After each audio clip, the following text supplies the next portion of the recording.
Hey guys, I'm Danny Matthews. I'm going to tell you how to change that one thing in your video that is going to make it that much better.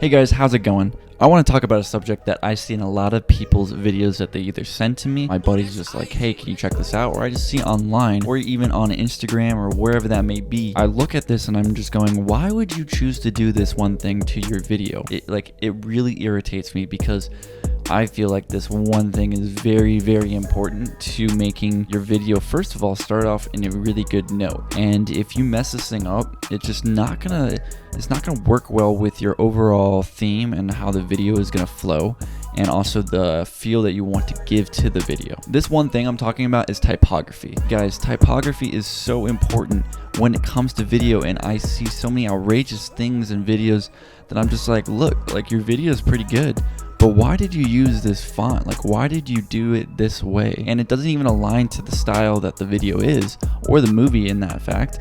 And I'm honestly just blown away that they overlooked this simple thing and just said, oof, I'm just gonna use this font because I use it for everything, and I'm just gonna throw it in there and slap it on there like the default or whatever, and it just looks horrible, absolutely horrible. So what is some things that you can do to avoid this horrible error in my mind? What can you do to avoid this thing? What I have come to learn is when you are creating typography, first of all, you have to find the style that fits the video. If the video is what your style is, then you'll have a font that you use a whole lot, and that is your font that you use for everything.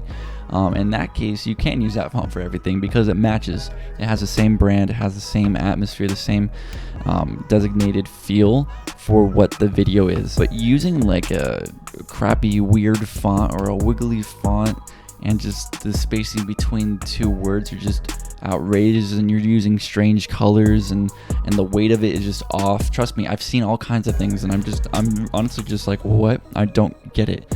Like, this is something that's very important, so simple, and you can up your game in video that quick just by making sure that you have the right typography. Some great typography examples would be something using like a sans serif, something super simple. You don't have to go all out and go crazy, but like if you're using font for a cinematic video, make sure the font is cinematic. Super simple, super clean, and you can space it out. You can make it look super nice. If you want to use something funny and comical, goofy and wiggly or whatever, awesome, but make sure that it actually applies to the video and what it is. So if you're doing a comedy on YouTube or something of that line, just keep it simple, but use like a cool font that would really be like goofy to use, but just don't go crazy with it where it doesn't make any sense. One thing I would definitely suggest doing is looking up graphic design 101, just understanding of typography, because it translates so much, and people who are creating videos and visuals and all of that, they really need to have an understanding of graphic design, in my opinion, because it goes a really long way in designing just simple graphics for your videos, which nowadays is so important because so many people are asking for so many graphics, and understanding all of that. Typography is where it starts. Start simple with that. Another rule that is really good to keep in mind, which you'll start learning if you get into graphic design, is using white space. You can use a lot of white space, and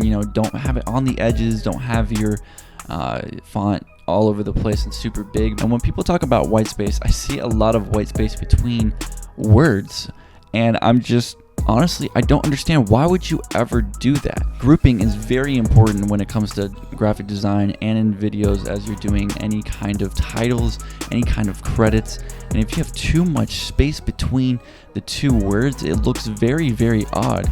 And again, I've seen this countless times, and I'm like, look, just put them closer together so when the brain, acknowledges the text, it's acknowledging it as one thing instead of multiple sentences or something that is totally separate and talking about something different. So like, say you have a name, for example, Danny Matthews. Danny Matthews is not going to be super spaced out where it's like Danny and then Matthews. It might be two different names, like two different guys. I don't know. Who knows? So Danny Matthews right after one another is very important to make sure that the lines, space between the lines is very minimal. Anyway, guys, I don't want to sit here and just rant the whole time about how I see crazy typography, that people need to seriously work on this, but I'm going to be linking in the description a graphic design 101 course that you can just check out on YouTube, and it will give you just the basic understanding of typography. Go check it out and apply it to what you're doing, because it will really up your game in video, and it will really help you understand design and all of that. If you have any questions at all about typography, go ahead and leave a comment and I will get back to you guys on those. Also, if you want me to create a video specifically talking about typography in videos, go ahead and let me know that. Otherwise, honestly, I'm probably already going to do it, so it doesn't really matter. I'm just gonna do it. Anywho, if you enjoyed the video, make sure you go ahead and leave a like. Also, guys, subscribe if you have not, and I will see you in the next video. Peace out.